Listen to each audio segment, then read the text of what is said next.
Hello. Hello. Welcome to another episode of Diagnosing a Killer. I'm Koelle. And I'm Kenna. Really excited to be in here with you. I know.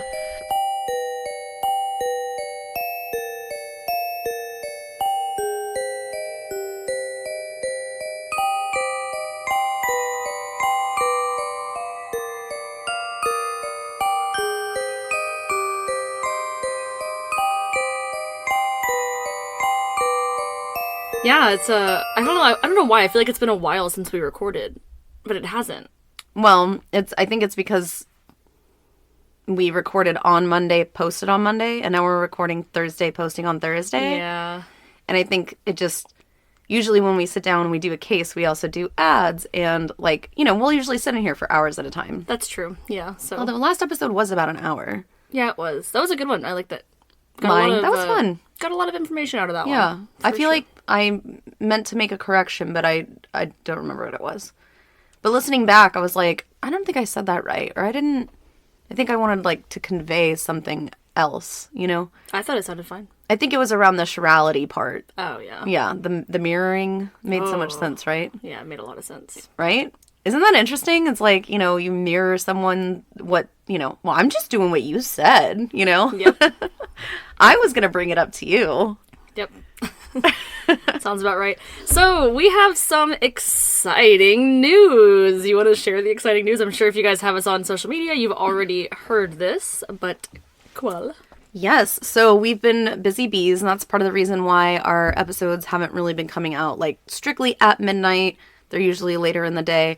Instead of doing some research, yesterday I purchased my first domain. Woohoo! So we are the owners of diagnosingakiller.com. Oh, so exciting. We are getting ready to launch a website for y'all, which will include merch and all kinds of cool things like that.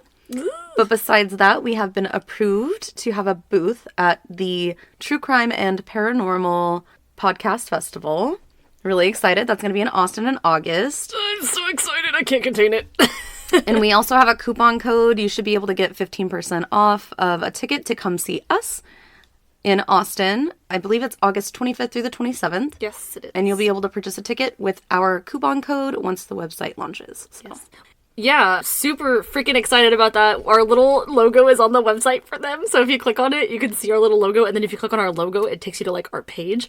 Really excited. Not our website, but our RSS feed for now. Oh, okay. I didn't know that. Oh, you didn't know it was clickable? No. Yeah, so we're really excited to meet just a bunch of really cool creators. And this is the 4th annual that they've done. So they have a little bit of a leg up on us. There's a bunch of podcasts that this is going to be their 4th year in a row going. Yeah. And I think we're one of 4 or 5 podcasts that's going to be our first time. So we are really thankful for this opportunity, super excited, and not to mention that my best friend lives in Austin, so I get to see her while we're up there. So that's going to be really cool. You guys should definitely come check us out. We would love to meet you guys, and I know it's a 3-day event, so we're going to do potentially a panel, and then we will have a meet and greet, of course, maybe some merch, things like that. But we also don't know what to expect. I'll bring the Sharpie. We're famous now. Oh, that's true, yeah. Ooh, I should get a gold Sharpie or something. Ooh, a gold. Also, in the meantime, we are creating merch, like we said, so any ideas of anything that you guys would want, maybe on a t-shirt or a mug or a dog water bowl mat or whatever you think, any quotes that you guys like that we say, or anything that maybe just can spark our creativity, because there's a couple things that we've thought of, but I know you guys are the listeners, so you guys have probably listened to multiple episodes in a row, which means that you have a better memory of all of our episodes than we do, because we've recorded a bunch. So it would definitely help us out if you guys have any suggestions or anything you'd like for us to, anything you'd like to see on a item of merch. Sure, yeah, absolutely. Tell us what your catchphrases are. So, something that you say often that you find yourself saying and you're like, wow, that's from Diagnosing a Killer. That would be cool on a t-shirt. That would be cool. Yep, yeah, absolutely. Yeah, so just let us know. We'd love the feedback, and continue to message us on Instagram and email us and stuff. We've been getting a lot more activity with that lately, so thank you guys for reaching out, and we love to hear from you. I don't know how to segue into this, but it's your case, and I'm really excited. Content warning. This episode depicts scenes of mass suicide and self-harm. Although these topics are described in a sensitive manner, the subject matter may still be disturbing. Awareness warning. We will also be discussing some topics that pertain to religion and the struggles of an LGBTQ+ community member. These topics discussed within this episode may be sensitive to some. If this episode isn't for you, we encourage you to find another one of our episodes. Remember that your mental health comes first, and we love you. You can reach the National Suicide Lifeline at 988 and the Trevor Project at 1-866-488-7386. You are not alone. Love you. Love you. Bye. Bye. So we're going to talk about Marshall Applewhite Jr. Oh, God. That's a fucking name. Right? He was born in Spur, Texas on May 17th, 1931. Spur, Texas still to this day only has an IGA, a Dollar General, and a feed store. Really? Yeah. It's still very, very small. It's by Waco. Yeah. I don't know if it's by Waco. I'm asking. Oh, no. I think it's more like not necessarily panhandle-y, south of Panhandle. Very tiny. Like it has like one road through it. I've never been there before, but it seems like a very small town. And I just looked it up. There's like the population of like 1,100. Yeah. Today. Very tiny. So Marshall Jr., clearly the son of Marshall Applewhite Sr. and Louise Applewhite. He was born the third child out of 4 total kiddos. We had Anna Louise, Stella Jane, Marshall Herf, and the youngest was John Winfield. Those are cute names. Aren't they? They're so country. Anna Louise. Stella Jane. You get over here and you do your chores. John Winfield. That's a last name. That is a Not last name. The children's father was a Presbyterian minister, and the household was very religious growing up. Marshall Sr. moved the family around a lot since part of his mission or his goal was to travel, build up congregations and churches, and then move on. Okay. So the family was very nomadic. Marshall Jr. loved to be in church, and he really connected to the sermons that his father would preach. Soon enough, Marshall too would wish to become a leader in the church and had aspirations of becoming a minister. Other than some of the instability as far as the moving went, Marshall grew up with what he seemed to have like a relatively normal upbringing. Mm-hmm. Marshall Jr. insisted on going by his middle name, Herf. Yeah, let's just call him Harf. Harf. What up, Harf? Which sounds silly to me. It sounds really silly. Yeah. Instead of just Marshall. But I guess it's Big Marshall, Little Marshall, Herf. Could have gone by Marsh. Could have gone by Marsh. Could have gone by Shal. Throughout his life, Herf's sexual orientation was questioned by others and was especially looked closely at by his father. He graduated from Corpus Christi High. Did he know? He did. While the family lived in the Corpus Christi area. It was said about the family from a fellow churchgoer that Mr. Applewhite Sr. was always smiling and that he was a really warm person. Louise was a very hard worker, and she often ran the choir and the music side of the sermons. Okay. She was really active in music. Herf was determined to attend Austin College in Sherman, Texas after graduating. And Austin College, it sounds silly because we know Austin is a city, but Austin College is a Presbyterian school. Okay. And here, Herf found a passion for philosophy. While in attendance at Austin College, Herf was very active in religious groups and organizations and found that he was also musically inclined, similar to his mother. What year was this again? It would have been in the 1950s, somewhere in there, because eventually he would graduate college with a bachelor's in philosophy. So, okay. Yeah, 1952. Honestly, like, I never understood philosophy, and, like, thank you, Professor, I don't remember your name, for passing me, because I swear to God, I got an F when I was in my intro to philosophy class at Texas State, but he gave me a C. Like, really? Literally, I had an F until, like, the very end of the fucking course, and then all of a sudden I had a C. I was like, shout out, because I would have had to, like, take it again. I'm pretty sure that was actually my second time taking it, because I failed it the first time. I love philosophy. I'm terrible at philosophy. I love philosophy. I think it's, well, I'm not a religious person, so I think that philosophy really appeals to me, in general. Don't understand it. Yeah. There's too many names, there's too many dates of, like, when these people were alive. I know, like, Aristotle and Plato, one of them was the student of the other, and I know Freud. That's pretty much like all. Freud is psychology, though. But fucking obviously, I don't even know. I have a psychology degree. I don't even know. I know he was Freud and Tesla and all those guys. I thought he was also in philosophy, no? I mean, he might have, yeah, probably, maybe, but he was a psychologist. He wasn't really like a... Philosophy is like the study of like why we're on this planet. I know. Yeah. But I could have sworn that he did both. Whatever. I only it know doesn't Freud fucking for matter. psychology. He thinks women are hysterical and he's dead. So we can continue on. Are we not? Oh, I'm not. I know some that are though. I'm not. I'm perfect. Far from it, folks. So during college, essentially the year that he would graduate in 1952, he would actually... The year that he would graduate in 1952? I don't know why. It sounded in my headphones that you said 1952. Probably. Okay. 1952. So we always talk about people getting married too quickly, right? Oh. So the year that he graduated in 1952... No.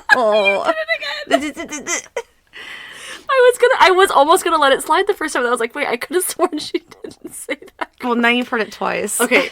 1952. He married a woman named Annie Pierce. Okay. Got it? Okay. Got it. During this time, he also, of course, I said that he had already kind of found this passion for music. He was actually known to sing operas and was known for his baritone voice. So That's hard. yeah. But he was a really, really good singer. He also excelled at public speaking and leadership roles often. You know, he was in a lot of extracurricular activities that required him to be a leader. Yes. Okay. Wanting to kind of stay on his path, original path of becoming a minister, Herf and Annie would relocate to Union Presbyterian Seminary to study theology, and this was in Richmond, Virginia. Okay. Theology is also something I never understood. I didn't have to take a theology class, but Yeah. I think I wouldn't have excelled at it. Religion. Herf and Annie would live here for a few years while Herf continued to study, and then the couple would move to North Carolina, where Herf found work as a Presbyterian minister, and he was heading the music department, essentially, of this local church. It seems like he's doing, well. He seems fine, right? He seems like a normal dude. Totally fine. A little interested in religion and philosophy and theology, but, whatever. And leadership, and, it's not going to go anywhere. Oh, okay. It's not going to go anywhere. Diagnosing a happy priest, minister. Herf would be drafted in 1954, where he served in the Army Signal Corps, which I thought was really interesting. So communications. That's interesting to me that he was drafted around that time, because there wasn't, besides the Vietnam War happening a year later, there wasn't a giant thing going on since World War II. Doesn't know philosophy, but knows what the Vietnam War was. Well, yeah. Well, it was right after 1954. Yeah. You know who I'm dating and gonna marry. True, History yeah. buff. So yes, he was stationed in Austria, and then I think he spent some time in White Sands, New Mexico. But either way, in 1956, he was discharged honorably. Eventually, the pull of his love for music and performance was entirely too much.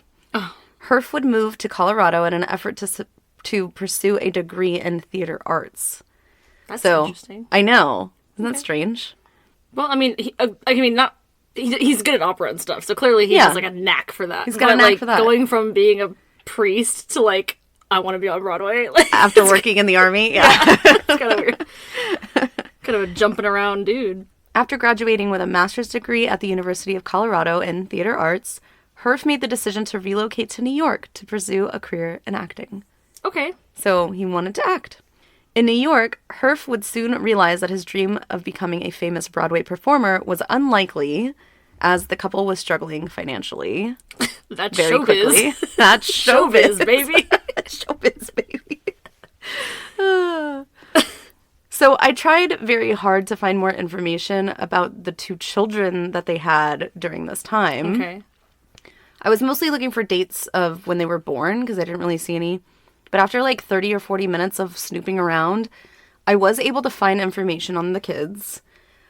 Their names have changed, and purely out of respect for the fact that they do not want to be associated with their biological father, I'm not going to talk about them. Okay. But they did have two children. Around this time, okay. Yeah. Or in the, years that they were married. Okay. So yes, Herf would give up on these dreams of being in New York, right? Having my name in lights. And he moved to Alabama, of all places. He's just all over the fucking world map. Could have gone to L.A., could have tried there. Or Nashville, I mean, shit. Yeah, for music. Yeah. He began to teach at the University of Alabama in Tuscaloosa. Tuscaloosa Heart. That's all I heard. Tuscaloosa. Here he became a choir director, and he seemed to really like this position. However, this would be short-lived as rumors began to spread that Herf had began a sexual relationship with a male student. Oh, no. Wait, hold on. I don't want to sound like I'm like, oh, no. Oh, no, he's gay. I meant, oh, no, infidelity. Not, oh, no, it's a man. Oh, no, it's a man. This was enough for the university to cut ties with Herf completely. Yeah. Learning Learning about this affair, Herf and Annie's relationship began to spiral. The family then moved to Houston, Texas, and Herf started working at the music department at the University of St. Thomas in Houston. Interesting that he would be allowed to work at another university. Well, I feel like that would be public record. It was just rumors, though. It's not like he was it was rumored that he had this sexual relationship, he just left. Okay. Seemingly to start over anew, right? Mm-hmm. So the marriage began to fall apart, even still, after the move. Herf decided that it was time for him to come out not only to his wife, but to his family. Wow. Of course, this was met with rejection. His dad's very religious. Yeah. Annie filed for divorce, and his father denounced him. Oh, God, it's awful. Really sad. Nonetheless, Herf was optimistic about his opportunity to live his life authentically and began his first same-sex relationship during this time while he was, going through the divorce or divorced. He did date some women as well, so I don't know if he was struggling with orientation as far as... that's his business, Yeah. That's just... that makes me so sad that he... it's been this long. He's, probably in his 30s now, and he's just now finally, living the life that he wanted to live. His students loved him very much. They considered him to be a sharp dresser and a fun person. He was a good teacher. Herf was still involved in church, and he often participated in various choirs at different churches. He also participated in at least 15 roles at the Houston Grand Opera. Wow. Yes, and he actually performed many times with Patsy Swayze, which is Patrick Swayze's mother. So he was a really good actor, singer, performer. Mm-hmm. As much as he felt like his life was peaking, Herf was still slowly becoming depressed. And in 1970, Herf would resign his position after another failed relationship with a student and the passing of his father. Oh, no. So he never got closure with his father whatsoever. Oh, God. He cited psychological problems and admitted himself into a hospital for evaluation. But he did tell some family members that there was varying stories. He said that he went to go visit a friend at a hospital. People around him at the time knew that he was going through the psychological thing. He had actually been evaluated by the college's psychology department by somebody that he worked with and suggested that maybe he go. He told other people that he was in the hospital because of a cut or something. Either way, he went into the hospital, and he also had, around this time, had expressed that he had begun hearing voices and thought that a stay in the hospital might cure him of his queerness as well. Oh. Yes. He thought he was mad. Here he would meet the woman that would not only change his life forever, but the lives of many others. Dun, dun, dun. Dun, dun, dun. Bonnie Lou Nettles was born to a Baptist household and grew up religious. After she married, she and her ex-husband had 4 children together, and by the time that Bonnie became a registered nurse, she had begun dabbling in astrology and practicing rituals. Mm-hmm. I don't know if she was like Wiccan or what, but it kind of sounded like that a little bit. Yeah. Which, who doesn't love a Wiccan? Oh. I don't really know much about their religion. I just know that they paint their doors like certain colors. Do they? Their front doors? Oh yeah. I didn't know that. They're like, they paint them like yellow or like bright, like purple or fuchsia. I didn't know that. That's just what I've been told. I don't know how true that is. I'm going to do that. At one point, she visited a fortune teller that told Bonnie, one day you'll meet a tall, light-haired, and fair-complected man that would change her life forever. That is the vaguest description of anybody I've ever heard. That could be anyone. I can name 3. So you mean a guy? An average dude? It's a Mayan. So by the time that Herf was admitted into the hospital that Bonnie worked at, Bonnie had her eye out specifically for a tall, fair-haired, fair-skinned man. She's like, oh my God, there he is. Shit. This has to be the one. Damn it. I didn't wear clean underwear today. Oh my God. So yes, Herf matched this description, and the two became incredibly close very quickly. They discussed religion and philosophy and the occult. After Bonnie gave Herf his first tarot card reading, the two believed that they were both destined for big things, and soon the two would become roommates after Herf was discharged from the hospital. Okay. And they were roommates.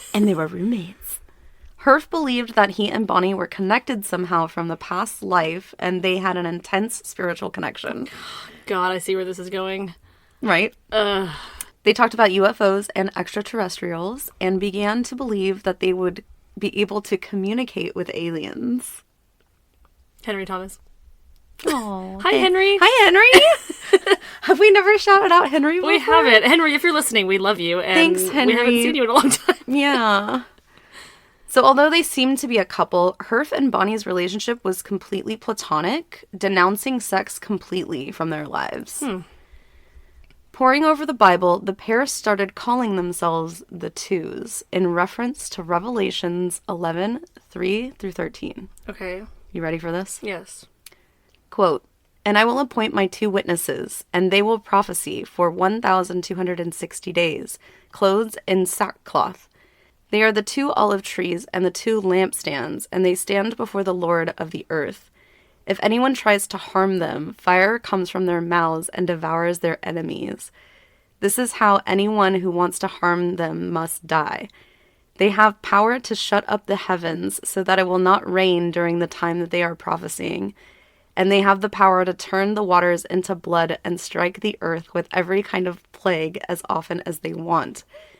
Now when they have finished their testimony, the beast that comes up from the abyss will attack them and overpower and kill them.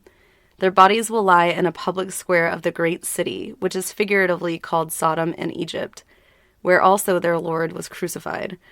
For 3.5 days, some from every people, tribe, language, and nation will gaze on their bodies and refuse them burial. The inhabitants of the earth will gloat over them and will celebrate by sending each other gifts, because these 2 prophets had tormented those who live on the earth. But after 3.5 days, the breath of life from God entered them, and they stood on their feet, and terror struck those who saw them. Then they heard a loud voice from heaven saying to them, 'Come up here,' and they went up to the heaven in the cloud, where their enemies looked on. At the very hour there was a severe earthquake, and 1/10 of the city collapsed. 7,000 people were killed in the earthquake, and the survivors were terrified and gave glory to the God of heaven." The end. So essentially, that's what they're referencing when they call themselves the Two. Like, they are the 2. I mean, I know there's 4 horsemen in Apocalypse, but these are the 2 that are essentially die and then are resurrected. No, yeah, it's like Colin Hanks and Dexter.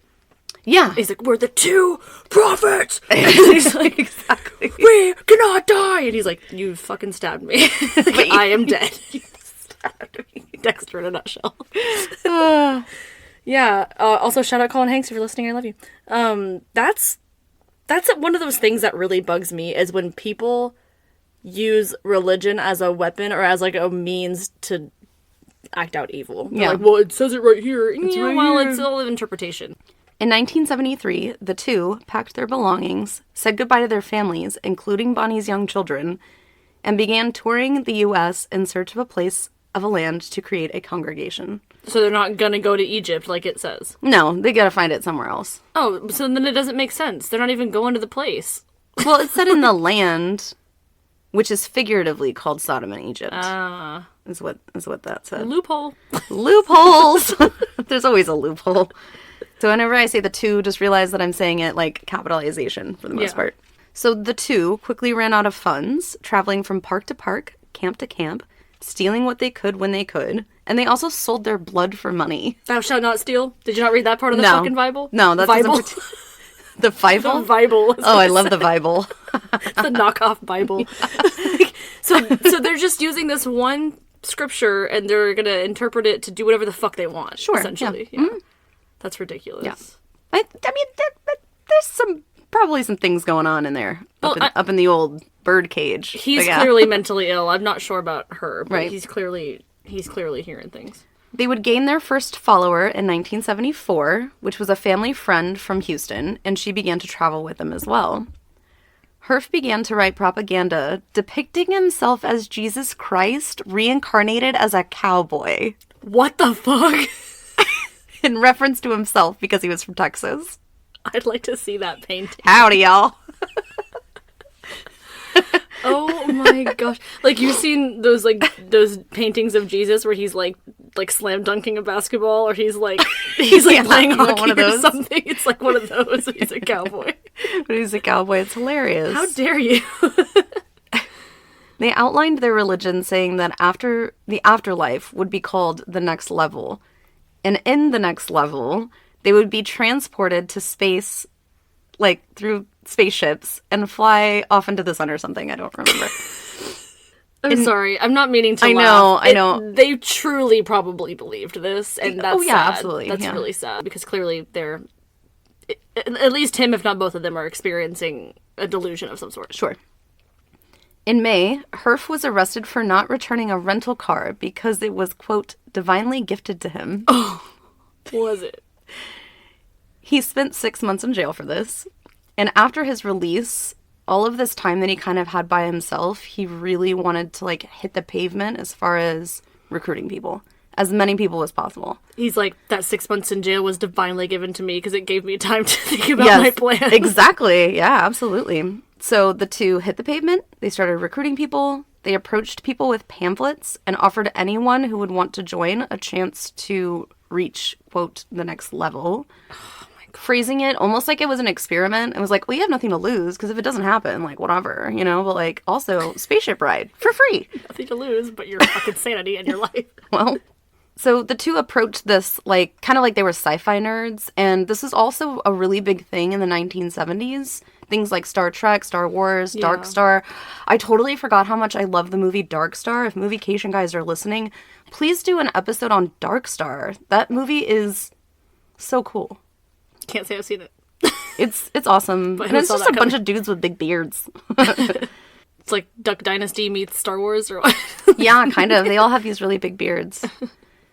So everything about space was super intriguing at this point of our culture, society. And also just counterculture in general. Yeah. So I can see how people would be kind of gravitating towards that. Yeah. They probably thought it was like, it's new. Like a little club, yeah. You know? Where we just sit around and... a little club. A little club. We just eat our flying saucer deviled eggs and then we don't drink the punch. And just don't drink the Flavor Aid. In 1975, the two had about 30 followers, and they traveled to California to continue to grow.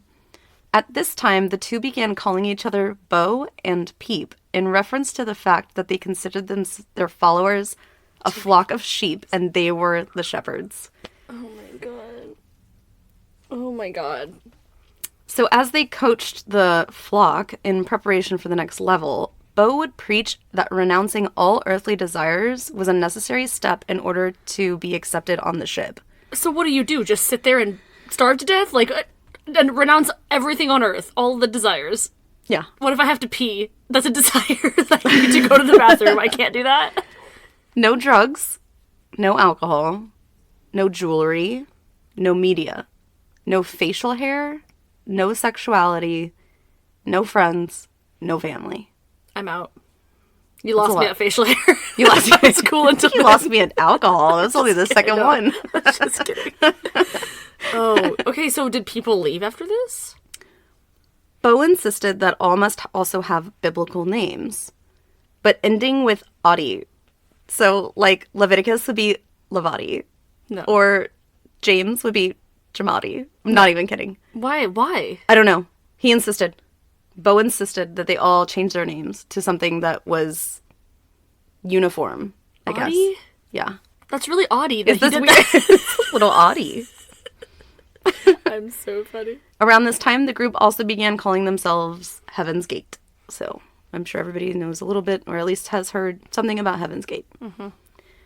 Yeah.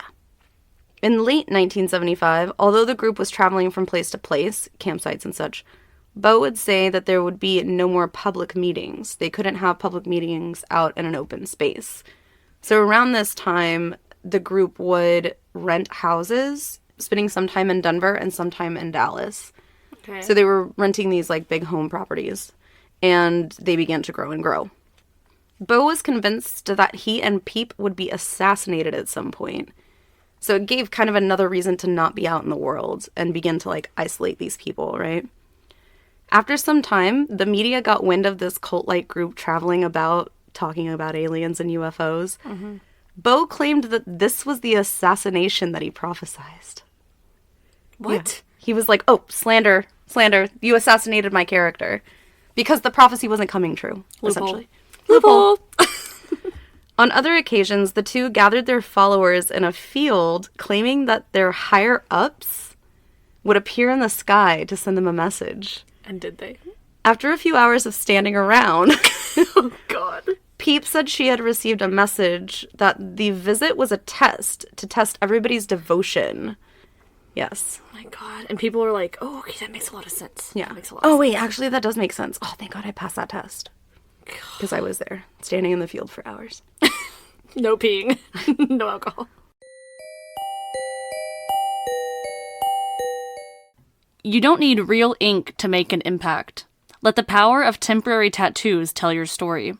Temporary Tattoos specializes in a wide range of temporary body art, including custom tattoos, with the option to add unique effects like metallic, glitter, glow-in-the-dark, and so much more. Temporary tattoos are easy to apply and last up to 5 days. When you're ready for your new look, simply remove your fake tattoo using their lemon-scented removing wipes, rinse, and repeat. Temporary Tattoo, experiment with a new look without the commitment. Use the link in the show notes below for 10% off stock tattoos and bring your new look to life. So the group was essentially becoming isolated from friends and family, and Bo and Peep didn't allow outside communication to anybody.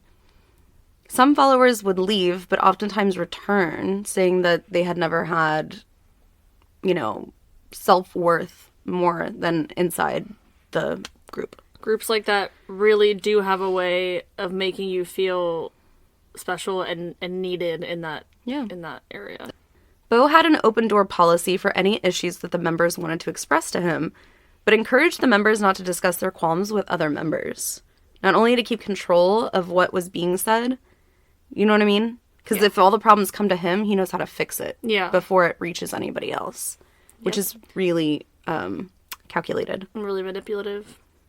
It was also in this kind of weird way to not incite an uprising as well. Because if you're talking to so-and-so, and everybody kind of comes to this agreement that they're going to overtake him or overthrow him or whatever. Yeah, no, that's definitely seems like something that would go on in that group like that. Yeah. By 1980, there were over 80 members in the group. And after multiple attempts by family members to contact their loved ones, Bo did allow some of them to come visit their families on Mother's Day of 1980. But it had to be on the property with his supervision. Yes. Yeah, of course. And I think it was also so that the family members didn't, call the cops for well-being checks and stuff. No, yeah, for sure. But also, he probably put on, a facade. Oh, look, it's a cool little community. We're all hanging out here. Everyone's happy. The group were instructed to tell their families that they were pursuing careers in mechanics and that they were safe and secure in their religion. Most of the group were actually encouraged to work on mechanics and computers, since that would be one of the only remaining jobs on the next level. Wow. Yeah. By this point, Bo and Peep started going by Doe and T. Why do they keep changing their fucking names? Which is apparently completely random. There apparently was no meaning behind it. They just changed their names. It just rhymes with their previous names. Doe, a deer, a female deer. Yeah. Oh, yeah. They used to sing that all the time, too. Oh, God. Isn't that terrifying? The sound of horror. Which was, like I said, completely random on the names. They probably claimed that it was, passed down. I don't know, it just came to me. A divine gift from God. Yeah. In 1983, T expressed to Doe that she had been sick for some time.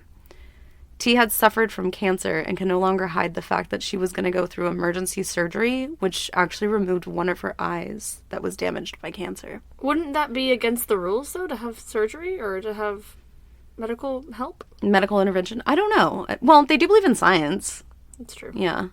This goes against all things that they preached, because Doe and T were supposed to join the group at the same time on the next level. Oh, yeah. T believed in Doe, and she believed that when he said that it was impossible for her to die, she believed him. Oh, my gosh. She cursed the doctors when they suggested that she only had a year or so to live. Bonnie Lou Nettles would pass on June 19th, 1985, just 2 years later. Oh, no. Doe preached to the group that T had left her broken vessel behind and was already promoted to the next level, and that their duty was to stay behind so that they could eventually be reunited with T, because T was helping from the other side, the next level. He just had to think on his feet and say something because he didn't know how to explain away her death. Yes.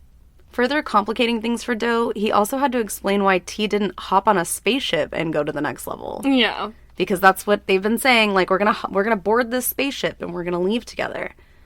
Doe claimed that Earth bodies are different from space bodies. So T left hers behind and gained a new one that is more acclimated to the ship. And then all of the followers would also receive new bodies. Essentially a resurrection. Oh no, that's like giving way for them to all be willing to die. It's awful. Oh, that's fucking terrible. I think the saddest fact about T's passing is that almost 9 or 10 months later, T's daughter came looking for her mother, had no idea that she had passed away. Oh my god. And Doe, unfortunately, had to break the news to her, which is awful. Yeah, he couldn't fucking say anything when it did happen. Because this is like years later after she abandoned her family. Yeah. It's really sad. God. Doe, of course, became very depressed that, T was his sole partner. T's death triggered something in him, and he began having marriage ceremonies with his followers of any gender, and started using he/him pronouns when referring to T, because he believed that she was the father of God. Okay. So T was, I'm assuming that they were saying that T's body, although maybe indicative of female anatomy, was a vessel for the father of God. Okay. And so when he referred to T, he referred to her as he. Okay. It's just getting worse. Yeah, it's like, but again, they're eating it up. Like, they trust him so much. They're just believing him. Doe began to become increasingly paranoid of government involvement and paranoid of the people around him as well. So further isolating himself and others. He felt that outsiders were controlled by Lucifer and constantly talked about the apocalypse. So, throughout the 1980s, there were multiple alien abduction claims, which Doe felt like this was proof that there was more followers around the globe that are also going to the next level. Okay. Right? Does that make sense? I mean, no, but yes. It further convinced others that they too would also be called up to the next level as well. I wouldn't be in a situation like this in the first place. However, I would probably be like, so why has it been taking so long for us to get there? If you keep saying this and it's happening to everyone else, what are we doing wrong that we haven't been able to get there? So the group actually fell off the map for quite a few years, and by 1988, the group's peak was actually at 200 members. So they gained quite a bit of following, right? During this quiet period, Doe found a doctor that was willing to perform a mass castration of the members who chose to participate. What? Yeah. Was he a veterinarian? Or was he like an actual human doctor? Because I feel like that's what veterinarians do, not actual human doctors. Maybe HH. God, that's fucking bonkers. Like, From all accounts, I'm pretty sure only 7 to 9 people participated, though. That's still, like, almost a dozen people. That's wild. It was suggested by Doe as a form of proving you'd leave your earthly desires behind and a sign of commitment to the group's ideals. But if they were already abstaining from sex, why do they have to be... Maybe some couldn't. Maybe those are the people that said that they would, is that they still felt like they had this, and if they couldn't perform anymore or whatever, then maybe they wouldn't feel that way. Yeah. Doe himself was also castrated. Doe said that the next level beings do not have genders nor genitalia, and that to castrate yourself would make you one step closer to being like them. Just getting acclimated to your next level body, right? Yeah. Well, not like I understand, but yes. Yeah, I totally get that. I hear what you're saying.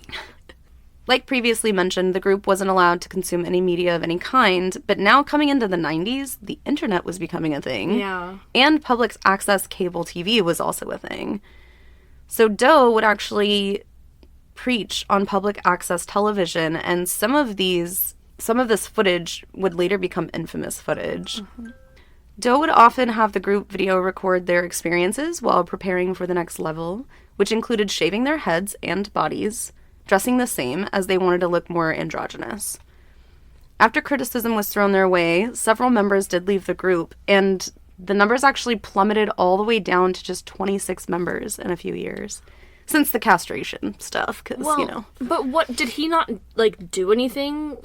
when people left, he just, like, let them leave? Yeah. Or and he didn't try to, like, backlash? Right, or, like, exactly. anything? And even when people came back, they were received with open arms. There was no, it was just like, you know, oh, look, there's Lottie Dottie, or whatever. I just feel like that's kind of different than what I would assume would happen. Is like, I would feel like he would be like mad that someone would leave and then try to like re-recruit them or not allow them to leave or something like that. Because then they would reveal the secrets of the group to other people on the outside or whatever. Yeah, I don't think that they really, it wasn't more that they were trying to keep their religion privatized. I think it was more like, A, he was paranoid.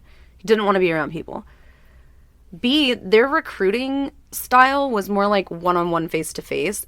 And I think that the preaching part of it was like, once you were accepted into this piece of land or whatever.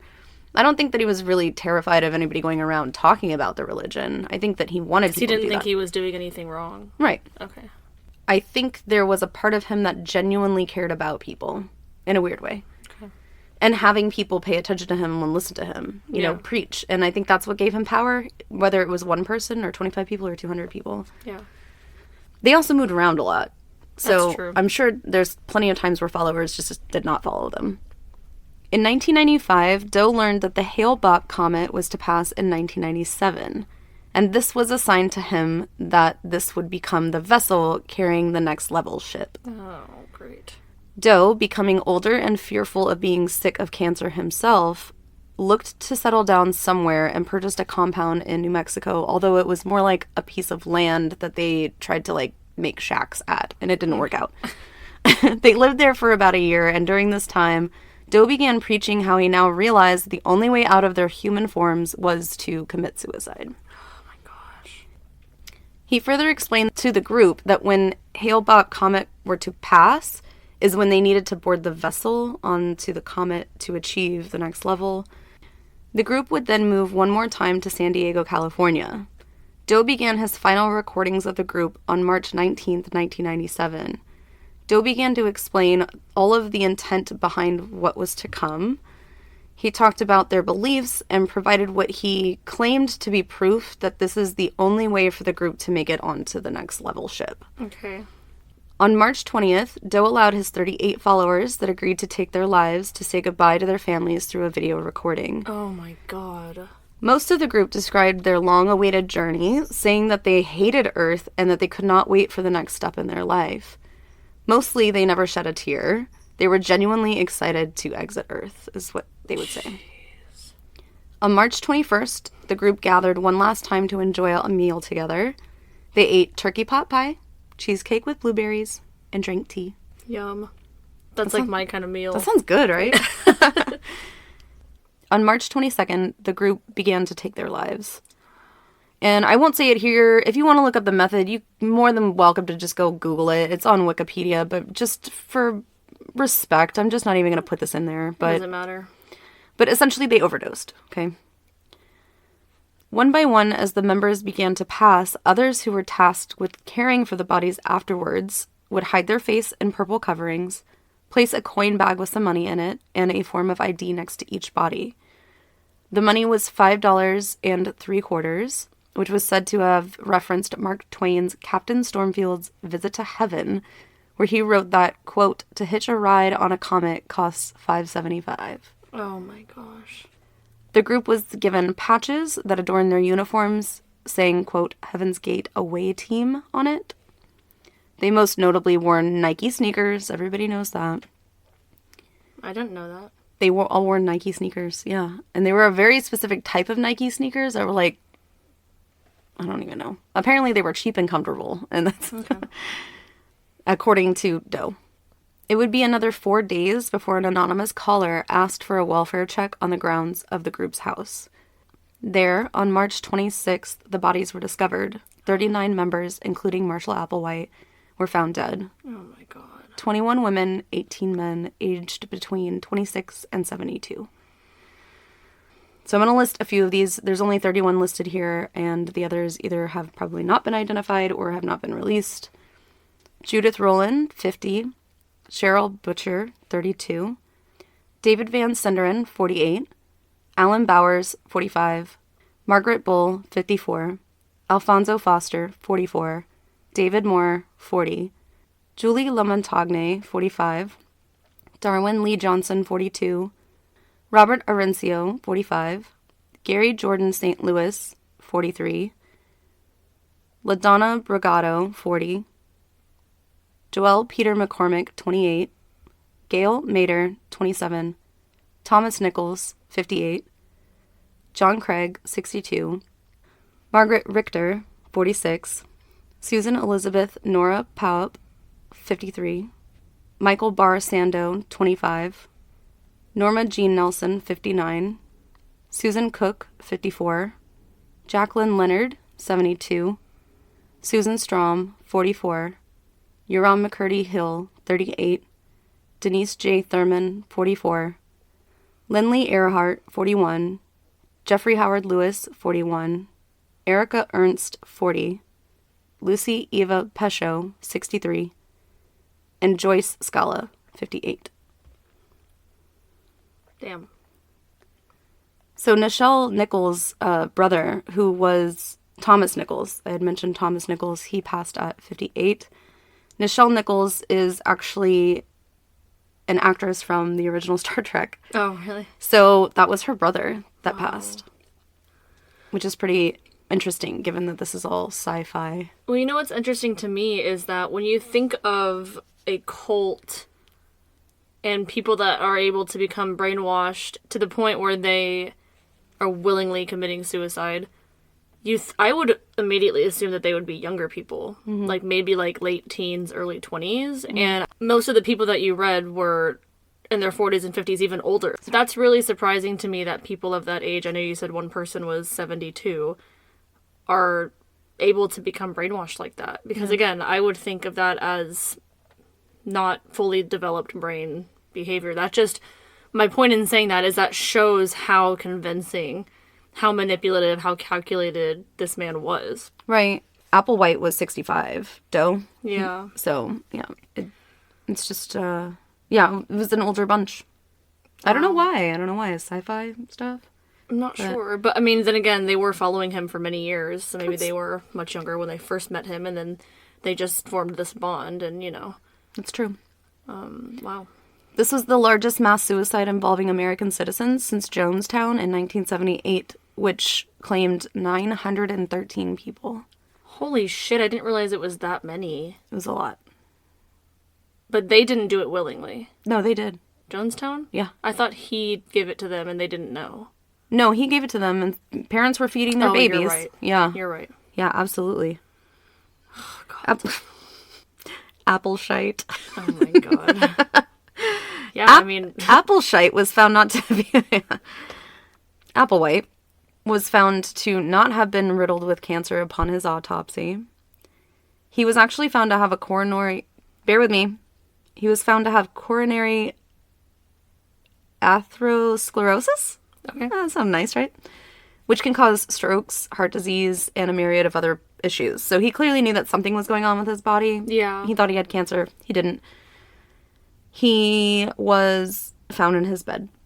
He was the third to last to die. Okay. So 2 other members were the last. Because they were probably tasked with putting stuff next to his head and stuff. Yes. And they were the only 2 found without purple shrouds over their heads. Various individuals that had ties to the group previously received the farewell videos in at least one media outlet, so that was purposely sent out. Jeez. The videos were soon published and public knowledge. Oh my God, like that's so awful. Imagine that being one of your family members. People like all over the world can see that like last moments of their life. And most of these people, from the accounts that I read, didn't tell some of their family members they were leaving. They just went missing one day. Yeah. So to find out that one of those people that I might have listed might have been one of those people. There was one instance where I think it might have been Scala, Joyce Scala, who was a news reporter and said that she was going to go to a religious meeting of some kind. And she was never seen again. Oh my God. Until her passing. And she was very devout.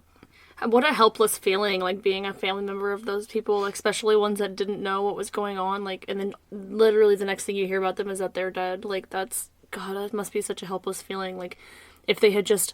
I can't imagine what people felt. Like, if they had just opened up to me about this, I might have been able to get them out of there or something, you know? Marshall Applewhite was actually on the cover of Times Magazine. That's how big this was. Yeah. After the incident became worldwide news. This incident would claim more lives over the following few months. A 58-year-old man who was reading the news decided to take his own life in fear of missing the comet. 3 or more former Heaven's Gate members would also commit suicide within the following months. Right? Jeez. The co-discoverer of the Hale-Bopp comet, Alan Hale, said that he wasn't surprised, honestly, when the story began to break. Comets have been very powerful forces in spirituality since the dawn of time. People have looked up to the stars for answers since we could look up, and many cultures have differing ideas of what it means to see a comet. Because, I mean, let's face it, we all wish on shooting stars sometimes, right? Yeah. The Hale-Bopp comet was the most viewed comet in history, beating out Halley's from 1986. I bet, because everyone's like, what the fuck is this comet about? Let's go take a look at it. Right? And it's true. And the news broke before you could see it. Well, really. I'm sure that some people, a bunch of people, I'm sure, were like, maybe there is a spaceship on the comet. Maybe we should watch it and see if it lands anywhere. So the Hale-Bopp comet was actually visible without the use of a telescope for up to 18 months. That's how massive this thing was. 18 months? 18 months. How fat? That's what it said. That's what the word said. It's probably traveling fast as fuck, but yeah. you can't see it traveling fast as fuck because you're so far away. Well, it was also so big is the whole thing of it, right? That's wild. So yeah. The Heaven's Gate cult ran for 22 years and essentially absolved into obscurity after the suicides. Not very many people followed. Yeah. Many people believe that Marshall Applewhite is a murderer for brainwashing the group and that they were victims of wanting to feel like they belonged to something great. Marshall Applewhite was never diagnosed with anything necessarily, but the paranoia and mania that he experienced may have come from schizophrenia. I agree. To me, the most obvious issue that hurt Marshall the most was how his sexual orientation was repressed his entire life. And he never really felt like he could be himself. And then when Bonnie came along, she kind of helped support him in his sexuality. However he identified was accepted. Yeah. And they fed off of each other for that. Today, there are about 2,500 to 3,000 cults in the United States today. Really? Not even kidding. Although some of them can be very small, right? Yeah. And in the 70s, it was very common to have communes and live off the land and stuff. And then we also talked about the fact that counterculture was also very big. Yeah. Yeah, it was kind of grand enough for that to happen, that people would just go off on these little cliques and create their own little communities. Part of the reason that someone might be drawn to Heaven's Gate wasn't just the space exploration thing, but that Marshall and Bonnie adopted a lot of beliefs from other cultures that kind of commingled with science. So a lot of westernized culture stuff, too. It was a kind of a wide net that they casted, and although they kind of fumbled with a lot of the details, I think that most everyone participated had to have had at least one or two things they were attracted to. Yeah, they can relate to something. Right. Another thing is that when they recruited, like we mentioned earlier, they would recruit one-on-one, so it wasn't just out of, Doe and T's mouth. It was out of everybody else's. So it's, like I said, the greatest comparison you can have is Christianity. It's by word of mouth. You don't necessarily have to go listen to a minister or preacher talk about the Bible in order for somebody to approach you and talk to you about the Bible. Yeah. And so I think that's another reason why it grew and why it was so intriguing to people and it would really grasp people. Yeah, definitely. I think another thing that people really adhered to is the fact that they grew so quickly over such a short amount of time. Yeah, with definitely. Just that face-to-face, Well, definitely. Like, people want what other people have. Like, you want to be a part, and people want to be included. They want to be a part of things. Like, that's the scary thing about cults, especially when you're so young. And, I mean, I know most of these people were older, but you don't know how young they were when they started following him. Mm-hmm. It was 22 years, so those people that were in their 40s or in their 20s when they, might have joined. And right. Being at such a young, influential age, I mean, it just reminds me of, like, Charlie Manson. Like, all of those, a lot of his followers were young women and, really influential age. And you're listening to someone that is a little bit older than you. So they're already more wise in your eyes. And you're at a really at an age where you want to do your own thing, you want to think for yourself, and people like that can make you think that you're thinking for yourself. Like, this is your ideations. You're making this choice for yourself, when in reality, they're controlling the way that you think, and you don't even realize it until you're completely brainwashed. I agree with that. Yeah, Doe definitely had this sense of, you're in control. You're totally in control of this whole situation here. I just have a few requests. Yeah. And people honor that, because they are enjoying this, in this specific case, they're enjoying this thought of, man, like, when I get to this next level, I'm going to have everything I want. And this is my choice to make. I can leave whenever I want. I can come back whenever I want. And I will still be accepted. Exactly. Yep. And that's the thing. Like, I'm not really sure, and I don't know how you feel about it, but I'm not really sure that he was, like, a cold-blooded killer. I think that he was really misguided and really let down as a child. And he grew up wanting to control he wanted to control his choices. In turn, he wanted to let others control their choices, but I think he also wanted in the back of his mind to control others. And he was clearly mentally ill. He was sick. So that's why he was having all these paranoias, delusions, hearing the voices and stuff like that. And unfortunately, that led into his group that he decided to make. And he wanted, I truly believe that he wanted to kill himself, and he was willing to let a lot of other people do it as well. For sure. I don't think that he wanted to kill other people for that satisfaction. I think he wanted to die, and he wanted other people to die with him. I agree. Or as well, if they wanted to. Right. And especially talking about, like, the repression of sexual orientation, him growing up thinking that, okay, I'm not going to be praised for being, gay or however you identified.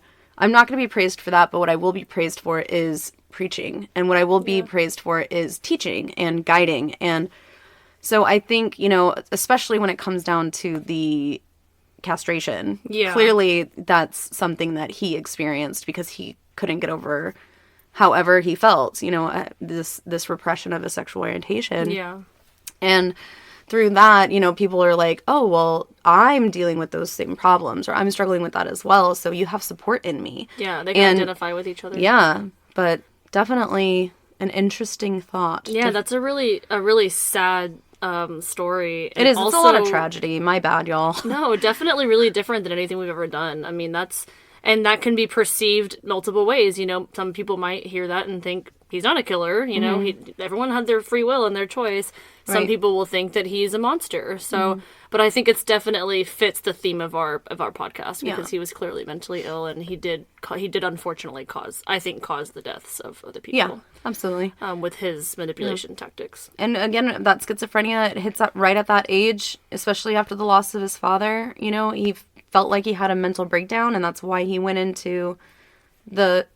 You want to say menti breaky? No, I wanted to go. Sorry.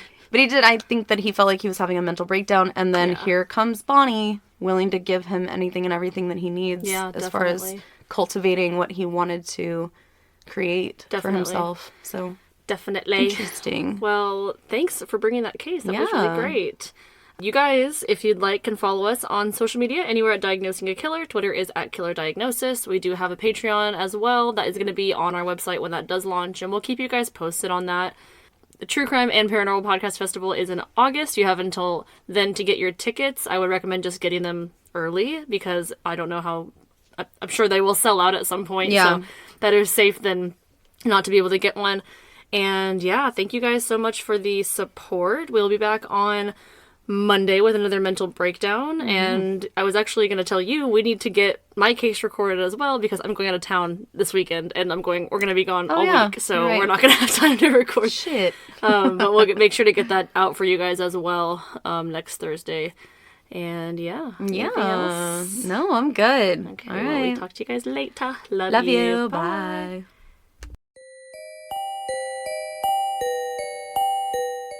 You already know that craft beers have been exploding in popularity over the past decade, but what you might not know is that there are thousands of awesome craft beers being produced by these new microbreweries regularly. With Craft Beer Club, each order will showcase 2 breweries from different regions in the U.S. and includes 4 beer styles with a brand new box each shipment. You'll also receive publications that detail the history about the featured breweries, tasting notes, pairing options, and maybe even a little trivia. Click on our link in the show notes below and get free shipping along with up to 3 free gifts with your first purchase. Order Craft Beer Club today.